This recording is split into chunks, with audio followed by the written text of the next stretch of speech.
नमस्कार दोस्तों, मैं मृत्युंजय आपका स्वागत करता हूं हमारे इस चैनल सटीक परामर्श में।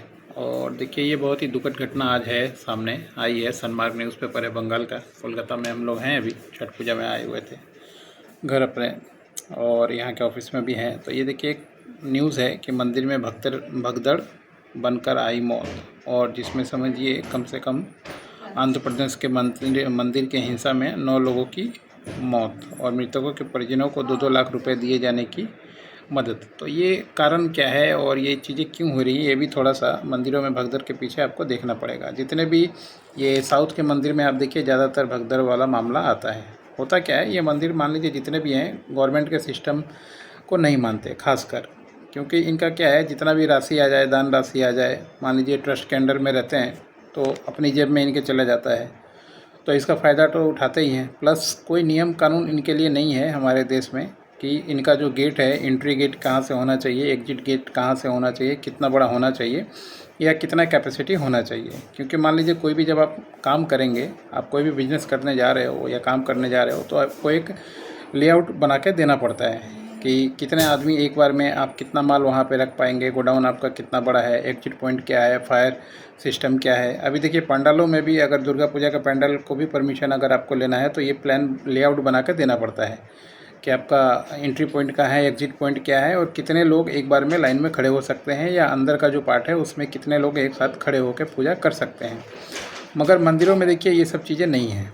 मंदिरों में आप कहीं भी मंदिर में जाएं, यहाँ जैसे कोलकाता में काली घाट है, तारापीठ है, वो जानबूझ के इतना छोटा गली और इतना पतला रास्ता बना दिया जाता है पैसा ऐंठने के चक्कर में, कि मान लीजिए एक बार में अगर 100 आदमी भी चला जाए तो आपको सही से खड़ा होने की जगह नहीं रहेगी। कारण क्या है, सिर्फ पैसा है।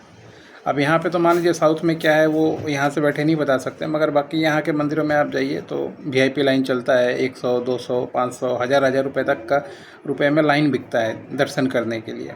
और उसके बाद पब्लिक का भीड़ मान लीजिए सामने से अलग होता है। कोई भी उसमें ये नहीं है कि कितना आदमी आएगा या गेट एंट्री कहाँ से लेगा, एग्जिट कहाँ से लेगा। सिर्फ पांडा लोग जो हैं, सिर्फ पैसा मंदिरों में, यही एक खेल चल रहा है जो भगवान के नाम पे मान लीजिए लोग खेल रहे हैं। और अब मान लीजिए 9 जो आदमी ये मृत पाए गए, और कई लोग ऐसे होंगे जिनको मान लीजिए हैंडीकैप हो गए होंगे या घायल होंगे। अब 2-2 लाख रुपए दे के आप क्या कर लोगे? चाहे आप प्रधानमंत्री राहत कोष से दो या जिससे भी को दो, तो 2-2 लाख रुपए देने से तो कुछ नहीं होता। अगर कोई बोल दे कि आप ही मर जाओ और 2 लाख रुपए वो लोग दे दें, तो कैसा होगा? तो जो भी मंदिर बनाए, मस्जिद बनाए, जो भी बनाए, थोड़ा सा ये सोच समझ के बनाना चाहिए।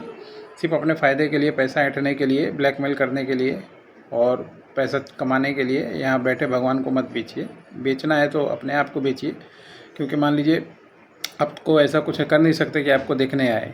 तो ये मूर्ति के नाम पे आप जो ये छोटा सा दरवाज़ा बना के, कि मतलब जगह नहीं हो तो मत बनाइए। या गवर्नमेंट को भी चाहिए कि कोई ना कोई एक सिस्टम बनाए कि मिनिमम कितना जगह होना चाहिए एक मंदिर बनाने के लिए, एक मंदिर कितने में होना चाहिए, जगह कितना लंबा होना चाहिए, या एंट्री अंदर का कितना होना चाहिए। ये सब ज़रूरी है। अगर ये नहीं बना पाते तो मान लीजिए इस तरीके की चीज़ों का एंट्री भी बैन करना चाहिए, नहीं तो ये समस्या जो है ये ख़त्म नहीं होगी, आगे और भी ये होती ही रहेगी।